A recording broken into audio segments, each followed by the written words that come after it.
कर रहा था। इसी बीच उसका बनाया हुआ भोजन कोई मनुष्य छिपकर चुरा ले गया। भोजन वहां दोबारा न देखकर दोबारा भोजन बनाने में देरी होने की आशंका से सायंकाल की पूजा में विघ्न न हो जाए उसने भोजन नहीं बनाया। दूसरे दिन पूर्वा रसोई तैयार कर भगवान के भोग की तैयारी की, किंतु भोजन को कोई फिर चुरा ले गया। इस प्रकार 7 दिन तक कोई चुरा कर ले जाता रहा। महाविष्णु करता हुआ अपने मन में विचार करने लगा कि यह सन्यासी का स्थान है, इसका त्याग तो करूंगा नहीं, किंतु रसोई बनाऊं तो सायंकाल की पूजा कैसे हो। भाग्य बताकर बिना भगवान के भोग भोजन करना बेशों को उचित नहीं है। मैं 7 दिन तक से उपवास प्रति हूँ, अतः आज पाक की रक्षा करूंगा। इस प्रकार रसोई बनाकर ये छिप रहा था कि इतने में ही देखता है कि पाक चुराने एक चंडाल आया है, जो भूख से थका हुआ है और उसके तन पर केवल चर्मी ही शेष है। उसको देखकर ब्राह्मण दुखी हुआ।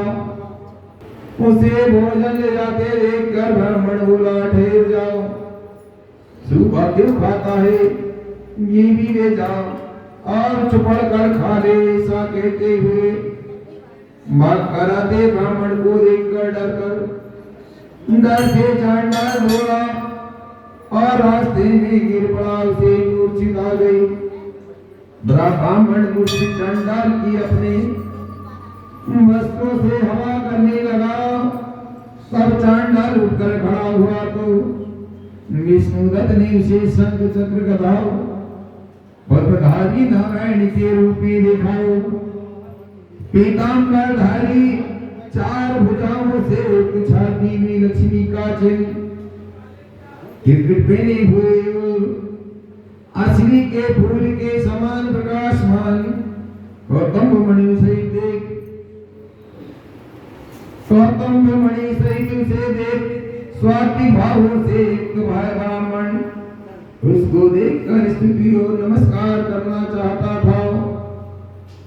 तभी इंद्र देवता वहां आए, गंधर्व और अप्सराएं नाचने लगी। वहां सैकड़ों विमान और ऋषिगणों से भरा हो गया। गीत और बाजों का शब्द होने लगा। फिर विष्णु भगवान सात्विक नृत्य वाले अपने भक्त का आलिंगन कर और उसको देखकर वे कुंड को ले गए।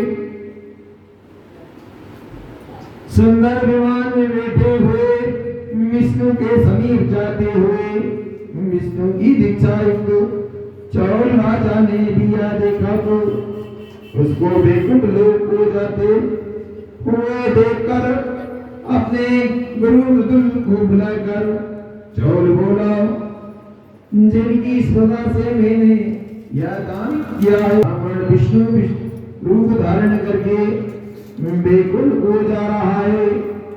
विष्णुदत्त की भक्ति से ही भगवान ने उसको इसलिए दर्शन दिए। इसलिए दान यज्ञ से भगवान विष्णु प्रसन्न नहीं होते हैं, वे भक्ति से प्रसन्न प्रतीत होते हैं।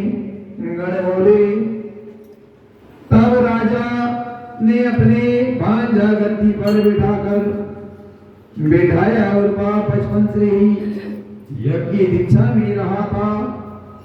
इसी से उसके कोई पुत्र नहीं हुआ था। इससे वह अब तक अपने देश में भांजे ही राज्य के अधिकारी होते हैं। चौल अपनी यज्ञशाला में जाकर अग्नि के स्थित होकर विष्णु से प्रार्थना करने लगा, हे विष्णु, मुझको वाणी और कर्म स्थित भक्ति दी, आगे का सब देखते ही देखते अग्नि में कूद पड़ा।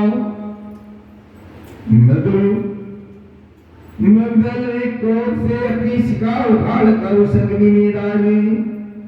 इसी से उनके गोत्र में मुगल शिकाहीन होते हैं। तब अग्नि से में प्रकट हुए भक्त वत्सल भगवान ने उनको आलिंगन करके श्रेष्ठ विमान पर चढ़ा दिया और अपना स्वरूप लेकर उन सब देवताओं को वैकुंठ को प्रस्थान किया। इस प्रकार जो विष्णुदत्त है वह पूर्णशील हो गया और जो राजा है जो सुशील हो गया। ये समान